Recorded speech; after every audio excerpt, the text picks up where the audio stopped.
많이 나오고 있어요.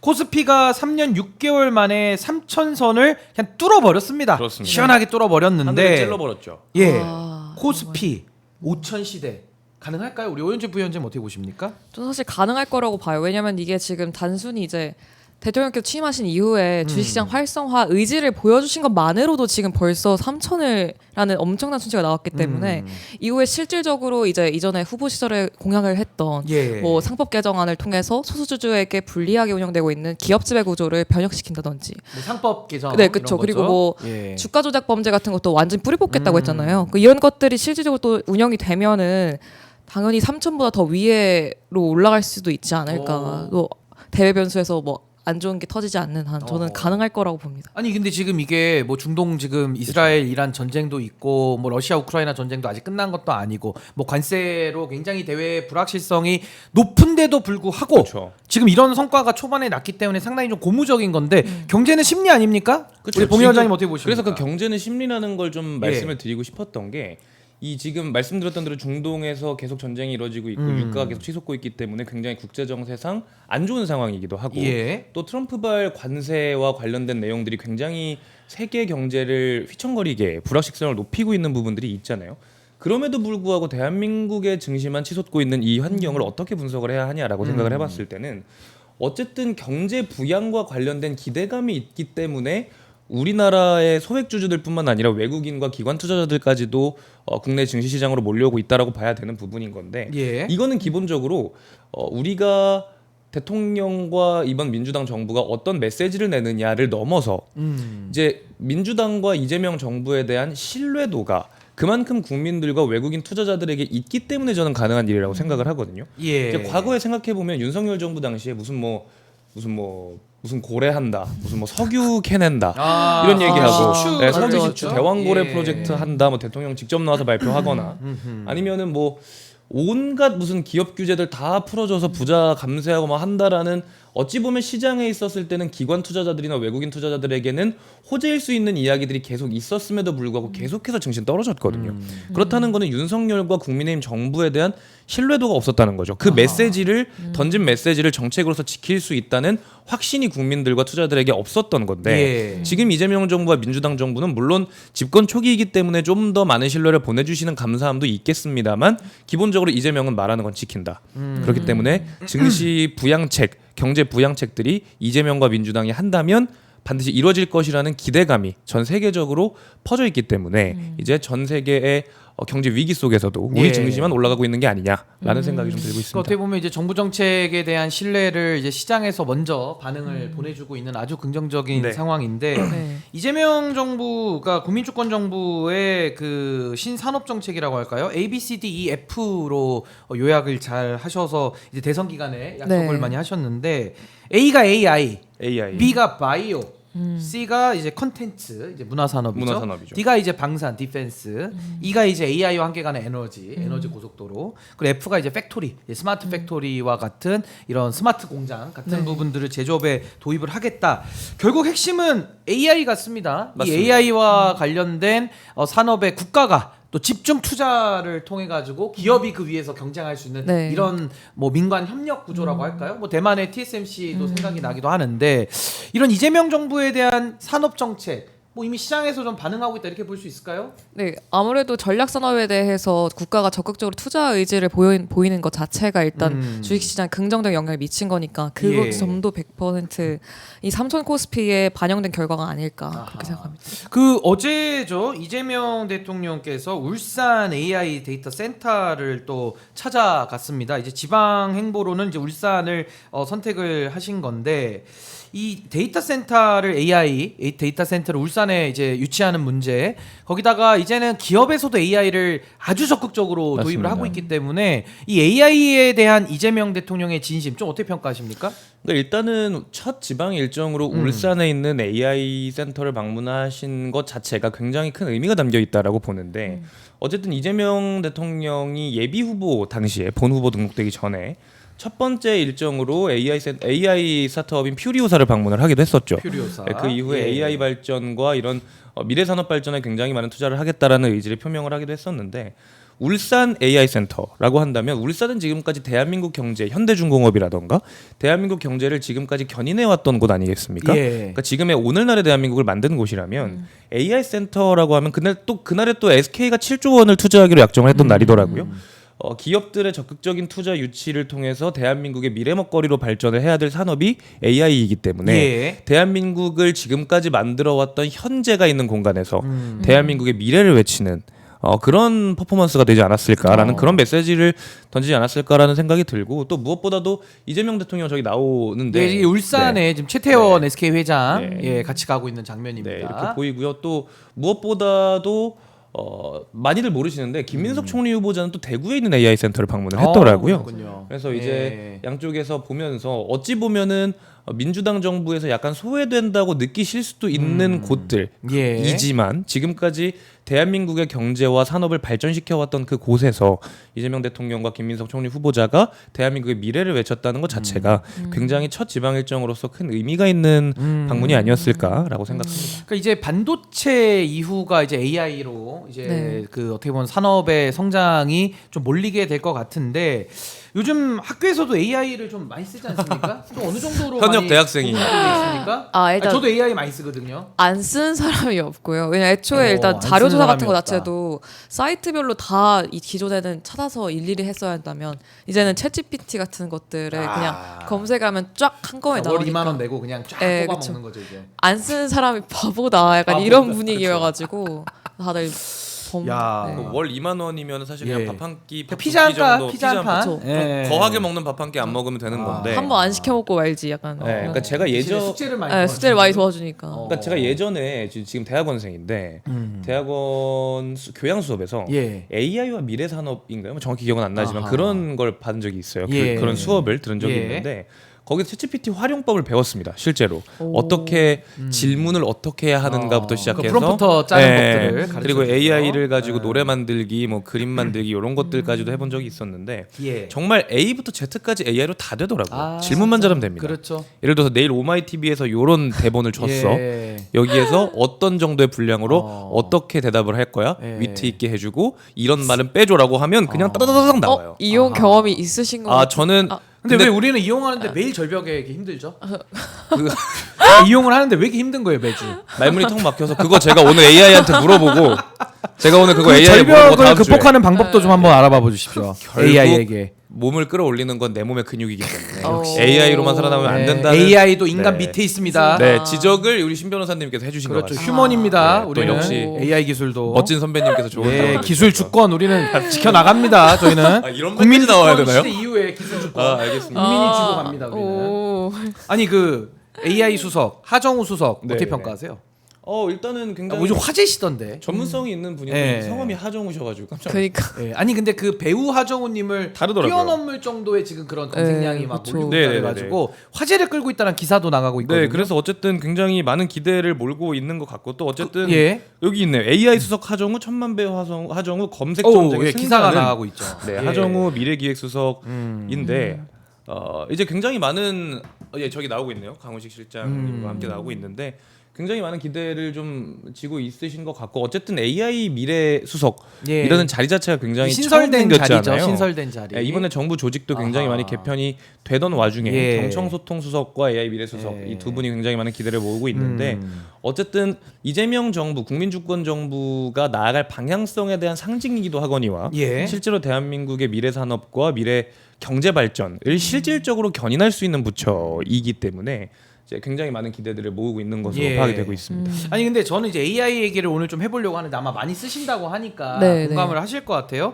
저도 왜 많이 쓰냐면 요즘은 네이버 검색을 잘 안 합니다. 그쵸. 네이버 뉴스를 갖다가도 퍼플렉스티라는 AI에다가 넣어버리면은 한 10배의 자료 조사를 해줘요. 맞습니다. 아니 진짜. 그러면 기사 하나 보는 것보다 10배 자료 정리된 걸 보고 가면 훨씬 또 똑똑해지지 않겠습니까? 그쵸. 그렇죠. 그래서 그냥 자동적으로 요즘에는 기사를 보면 저도 퍼플렉스티에다가 그냥 버튼 하나만 누르면 되니까 맞습니다. 진짜. 굉장히 편하거든요. 그래서 이 AI의 이런 생산성이나 효율성을 체감을 하고 있는데 저는 이제 앞으로 이 AI가 중요한 게 뭐냐면 생산성도 높여줄 뿐만 아니라 이 공유와 개방성을 바탕으로 국민들이 참여하면 할수록 AI가 또 발전하거든요. 그쵸. 이 집단지성을 그쵸. 활용하니까.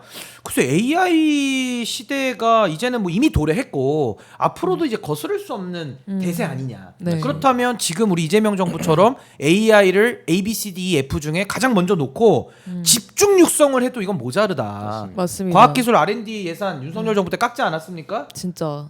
아 이거 어떻게 보십니까 AI 산업에 대해서? 아니 그러니까 지금 최근에 이제 발표하신 거 보면은 AI 예. 수석께서도 직접 나와서 브리핑 하셨는데 그 결의된 안건 중에 이제 국가과학기술 경쟁력 강화를 위한 이공계 지원 특별법 시행령이 있었단 말이죠. 이것만 봐도 윤석열 정부 당시에는 R&D 예산을 오히려 삭감하면서 그 이공계 카이스트에서 그쵸. 그 반발하시던 뭐 입틀마크까지 했잖아요. 하고 이공계 예. 인재들을 그렇게 낮게 대우하면서 AI 산업을 어떻게 발전시킬 것인가에 대한 의문점이 있었는데 네.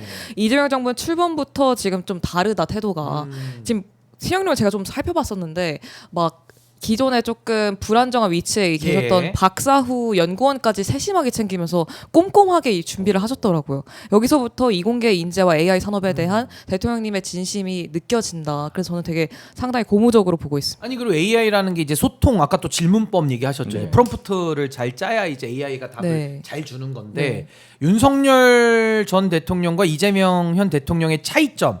질문하는 법이 다르잖아요. 그쵸, 윤석열 그쵸. 궁금한 게 없어 그냥. 진짜. 뭐 가서 듣고 있으면 그냥 어. 그 메뉴가 보리밥인가? 뭐 이런 거 생각이 많이 나고. 그러니까 윤석열은 본인이 AI랑 다를 바 없다고 생각하는 거죠. 그러니까 먹는 AI. 본인만 말만 하지 계속 않습니까? 메뉴만 AI. 그쵸, 그쵸, 그쵸. 딱쭉 나오는 네. 레시피만. 본인이 계속 말을 하는 분. 근데 사람이고. 이재명 대통령 어떻습니까? 거래소 가서도 그 직원하고도 이 질문이 좋아야 되는데 그쵸. 질문을 잘 하시니까 아마 제가 추론컨대는 아마 이재명 대통령께서도 AI 잘 쓰실 것 같다. 그럼요. 뭐 정말. 그런 생각이 좀 들어요. 실제로 알고 쓰시는 거기 때문에 이 정도로 현실적인 대안들 내지는 네. 정책적인 해결 방안들이 나오지 않는가라는 생각이 사실 들고 예. 그리고 무엇보다 일단은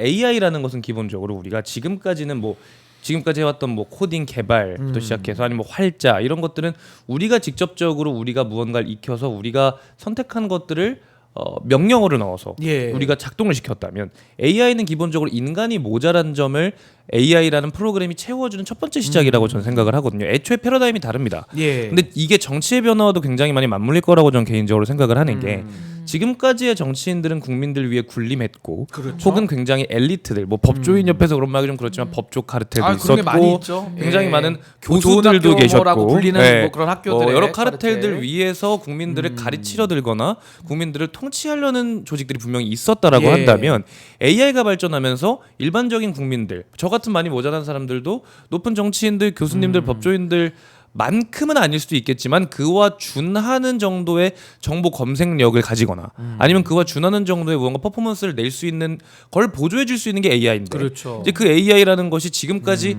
교육의 측면에서 봤다면 여러 가지 불공정성으로 인해서 교육을 못 받은 사람들은 그 혜택을 누리지 못했다면 예. AI라고 하는 것은 굉장히 만인에게 공평하게 지금 챗GPT만 해도 사실 휴대폰만 있으면 들어갈 수 있지 않습니까? 그렇습니다. 만인에게 공평한 기회를 제공하고 만인들이 그런 교육을 받지 못했다고 하더라도 그런 퍼포먼스를 낼 수 있고 그런 정보를 습득할 수 있을 만한 곳에 도달할 수 있게 하기 때문에 정치인과 일반 국민들 간의 기본적인 정보에 대한 양이 차이가 별로 안 나기 시작을 하는 거라고 저는 생각을 해요. 그러니까 정보 불균형성을 해소하죠. 극복하게 만드는 하나의 네. 장치로서 그렇기 때문에 자연스럽게 국민 주권이 가능하게 되는 되는 정치 사회가 열린 겁니다. 어허. 그렇게 생각을 한다고 예. 많은 분들도 말씀해 주시고 또 그렇게 예. 발전할 거라고 믿습니다. 아니 그래서 이제 AI 시대를 좀 저희가 논하면서 AI 교육이 중요하다. 네. 그러니까 결국에는 지금처럼 뭐 저도 로스쿨까지 다 나왔습니다만은 암기하고 외워서 평가받고 이런 건 의미가 없고 그쵸. 이제는 좀 정말 사고력이라든지 창의력 내지는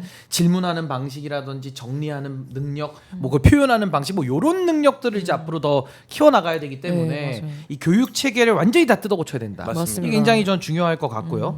그리고 하나만 더 말씀드리면 이제 AI 거버넌스라는 개념이 이제 뉴욕에서도 벌써 네. 이제 시행이 되고 있고 충분히 가능한 구조인데 전 이런 걸 좀 했으면 좋겠습니다. 앞으로 내년에 뭐 지방선거도 있고 한데 기초자치단체나 광역자치단체 정도. 그러니까 예를 들면 국가사무는 이제 뭐 예를 들면 안보도 있고 수사도 있고 좀 비밀스럽고 은밀한 그쵸, 그쵸. 일들이 있기 때문에 네. 전면 다 하라 그러면 좀 어려운데 지방자치사무에서는 안보나 보완할 게 없거든요. 그쵸, 다 그럴 수 복지 있죠. 내지는 일자리 뭐 문화 뭐 다 지원 이런 거예요. 그죠. 아니 공개 못할 게 어디 있습니까? 저는 오히려 국민들의 개인 정보 내지는 그거 보안만 잘 해준다 그러면 정보 공개 업무 있지 않습니까? 정보 공개가 불필요한 세상을 만들어야 된다고 생각해요. 왜 정보 공개를 힘들게 국민들이 해서 정보 주지도 않거든요. 정보 공개 청구를 청구를 하거나 굳이 하는 경우에만 해야 네, 되는데 안 그쵸. 주죠. 네, 계속 그러니까 끌죠. 제가 볼 때는 이제 AI 거버넌스를 우리도 할 때가 됐다. 그래서 저는 이제 기술도 가능하기 때문에 그냥 예를 들어 봉급 나가는 거 그거 빼고는 다 공개할 수 있다고 보거든요. 뭐 공개 못할 게 뭐 있습니까? 그쵸. 아니 네. 부정한 데 쓰는 사람만 공개를 못하는 거지 정당하게 업무 집행하는 사람은 예를 들어 동창회 모임만 해도 네네네. 그 10원 한 장 공개 못할 이유가 뭐 있습니까? 그죠. 그렇죠. 부정하게 쓰지 않는다고 빼돌리지 한다면. 않는 이상은 네. 그거 공개 못하는 게 이상한 거죠. 아 그죠. 아니 안 그렇습니까? 정당하다면 맞죠. 맞죠. 그죠? 그래서 굉장히 많은 정보 어쨌든 이제 정보화의 세대를 넘어선 AI 네. 시대에 이거 필요한 접근하고 겁니다. 있고, 정말. 예. 국민주권 시대라고 이야기를 한다면 어쨌든 국민들이 어떤 장치를 활용해서라도 예. 국민들이 정치인들 내지는 우리 사회의 리더들을 견제하고 감시할 수 있는 역량이 충분히 더 높아졌다라는 걸 의미한다고 아니, 생각을 세상은 하거든요. 국민들 네. 돈이에요. 아니, 그럼요. 어떻게 썼는지 다 보고할 의무가 있는 거고 내 돈이 아닌데. 근데 지금은 자기 돈처럼 쓰거나 자기 그쵸. 이익을 위해서 측근들 뭐 챙겨주거나 뭐 네. 이런 것들 때문에 사실은 공개를 꺼리죠. 근데 그쵸. 전 이런 것도 이제 AI 시대가 되면 여기 적응 못하면은 저는 공적인 그쵸. 일을 할 자격이 없다. AI가 이런 생각도 좀 듭니다. 또 다른 AI 때문에. 또 다른 촘촘한 걸음망이 될 거다라는 그쵸. 생각입니다. 예, 네. 하여튼 이런 부분도 저희가 AI의 발전과 더불어서 이런 정치의 성숙, 정치의 발전까지 한번 저희가 또 연관세에서 또 짚어보도록 네. 하겠습니다. 자, 이제 G7 이야기는 저희가 아까 좀 했고요. 이 얘기 좀 할까요? 민생 지원금 소득 계층별로 이제 지급을 하는데 일단 컨셉은 보편 지급을 전제로 해서 선별 지급을 가미한 형태로 갑니다. 그래서 상위 10% 512만 명은 15만 원, 일반 국민들 25만 원, 그 차상위층은 40만 원, 38만 명 정도 됩니다. 기초 수급자 271만 명에게는 50만 원을 이제 1인당 지원을 하는 겁니다. 그러니까 네. 예를 들어 4인 가족이라고 하면 이제 200만 원 정도까지 그쵸. 나오는 건데 이 민생회복 지원금 어떤 영향을 가져올 걸로 보시는지 우리 오 부위원장님. 사실 일단 이게 얘기 나왔을 때 친구들 반응만 살펴봐도 뭐 하루에 뭐 두 끼 먹을 때 10,000원씩만 쓰던 거를 앞으로 뭐 이제 2만 원짜리 음식도 마음대로 시킬 수 있겠다 하면서 그런 얘기들 하는 걸 보니까 아 이게 소비 진작 효과가 그만큼 충분히 있겠구나. 벌써부터 다들 이 돈으로 이제 뭘 사 먹을지 뭘 쓸지 막 이렇게 고민을 하기 시작했거든요. 그럼 이렇게 하면서 시장에 한번 돈이 싹 돌고 그럼 또 생산하시는 분들도 또 받은 돈을 가지고 또 다른 데 투자를 하실 거잖아요. 예. 그러면서 경제 선순환 효과가 좀 상당히 기대가 된다. 그런 생각을 가지고 있습니다. 뭐 경제의 마중물 같은 역할도 할 네. 텐데 이번에 이렇게 보편과 선별이라는 철학적 차이를 극복해서 네. 사실 동시에 이렇게 혼용해서 할 수도 있는 그쵸. 길이 열려 있기 때문에 이번 이 이재명 정부의 민생회복 지원금 좀 어떻게 평가하십니까? 그러니까 이제 말씀하셨던 내용을 들어보면 기본적으로 이재명 정부의 가장 주요한 기제는 보편적인 복지 아니었습니까? 근데 이제 어쨌든 일정 부분 선별적 복지까지 가미했다라는 거는 어쨌든 기본 사회나 기본 소득 같이 기존에 해왔던 패러다임을 어느 정도 현실적으로 맞춰서 변형한 부분들이 좀 있을 것 같다라는 생각이고 예. 무엇보다도 선별적 복지를 실제로 완전히 시행하기 위해서는 굉장히 많은 또 사회적 비용들이 소모된다고 해요. 그 사람들을 분류하고 뭐 뭐 행정 등급을 비용이 나눠야 하고 들어가죠. 행정 비용이 예. 굉장히 많이 드는데 뭐 차상위 계층이나 이런 분들은 이미 행정 시스템상 구축이 되어 있고 파악이 되어 있는 분들이기 때문에 그 정도의 선별적 복지를 시행하는 것은 오히려 더 공정성을 맞추는 길이다라는 예. 정도로 생각이 들고 있고, 그러니까 많은 부분에 있어서 이게 단발성을 너무 많이 띈다 아니면 그냥 뭐 당선 파티다 뭐 이런 이야기 지금 하고 있는데 이게 진짜 말이 안 되는 부분인 게 서울 수도권 같은 경우에는 일정 부분 그런 비판이 있을 수는 있어도 특히 수도권이 아닌 부분 지역 같은 경우에서는 소비를 사실상 멈추고 있는 그런 지역들 같은 경우에서는 이 돈이 지역에서 한번 돈다는 것만으로도 굉장히 큰 효과, 그리고 돈이 외부로 유출되지 않는 뭐 국부 유출도 아니긴 하지만 다른 지역으로 그 부가 유출되지 않는 효과, 돈을 가둬두는 효과가 한번 있기 때문에 이제 이런 부분에 있어서 경제적인 효과를 굉장히 많이 갖는다고 알고 있고요. 그리고 무엇보다 이게 우리끼리 뭐 어떤 거 사 먹고 어디에 소비하고 이런 것들도 분명히 중요하지만 예. 무엇보다 자영업자들 지금 계엄 이후에 너무 많이 무너졌던 대한민국의 자영업자들에게 산소호흡기를 대는 것과 같은 효과라고 저는 생각을 하거든요. 이제부터 시작입니다. 단발성으로 시작한다는 게 아니라 단발성으로 한 번 하고 끝낸다는 게 아니라 이거부터 시작하고 그 이후에 어떤 복지들과 어떻게 경제를 수습할 건지 논해야 되는 거거든요. 근데 제가 진짜 크게 느꼈던 게 일본에 있는 삿포로를 제가 다녀온 적이 있었는데 삿포로라고 한다면 대략적으로 제가 정확히 기억은 안 납니다만 일본에서 한 5번째에서 6번째 정도 되는 도시이더라고요. 근데 삿포로 시내를 들어갔을 때 정말 어떤 걸 느꼈냐면 진짜 이게 내수가 돌고 있는 거구나 라는 걸 진짜 많이 느끼게 됐어요. 그러니까 정말 그 화려 마냥 그것만 중요한 건 아니겠습니다만 화려한 네온 사인들과 이제 일본인들이 실제로 그곳에 소비를 하는 모습들, 소비를 하는 형태 이런 것들을 봤을 때 그리고 그 인파 이런 것들을 봤을 때 한 5번째, 6번째 정도 되는 도시임에도 불구하고 오늘날 대한민국의 계엄 이후에 서울, 강남, 여의도 상권보다 훨씬 나은 것 같다라는 생각을 실제로 받았거든요. 근데 이것들이 실제로 우리 대한민국에도 계엄과 탄핵 정국이라는 굉장히 불행한 대한민국의 역사적 이슈가 있었기 때문에 침체가 됐지만 이제 그런 방향으로 결과적으로는 나아가고 결과를 만들기 위해서는 그 마중물이 필요할 것 같다라는 생각입니다. 그러니까 아무래도 이 민생회복 지원금이라는 것이 결국에는 이 너무나도 어려운 경제 현실을 좀 극복하고자 하는 하나의 방책이고 결국에는 이제 가처분 소득을 늘려주자라는 거거든요. 결국 집에서 또 여러 가지 그 가계 지출을 관리하시는 분들, 뭐 아버님, 어머님들도 뭐 자녀분들 위해서 돈을 또 절약하고 하시다 보면 뭐 미용실 갈 거 한번 줄이고, 뭐 외식할 거 한번 줄이고 이제 이러면서 소비가 얼어붙는 이런 상황에서 이런 지원금이 내려오면은 한 번 더 이렇게 또 이용하실 수 있고 하다 보면 또 경제가 돌아갈 수 있는 이런 기회가 열리니까 저는 좀 신속하게 이번에 좀 지급이 돼서 경제를 살리는 하나의 마중물이 그리고 좀 되어야 된다. 저는 이 민생회복 지원금 자체의 실시가 저는 증시가 계속해서 오르는 거에도 반영이 되고 있다고 생각을 해요. 기본적으로 대한민국 국가의 부가 돌기 시작을 할 거고 기본적으로 대한민국 국가의 경제가 활성화되기 시작을 한다는 기대감 자체가 이 민생회복 지원금이라는 어찌 보면 이재명 국민주권 정부의 키워드로서 발현되고 있는 거라고 생각을 하기 때문에 이제 그런 부분들도 분명히 충분히 있다. 생각합니다. 좋습니다.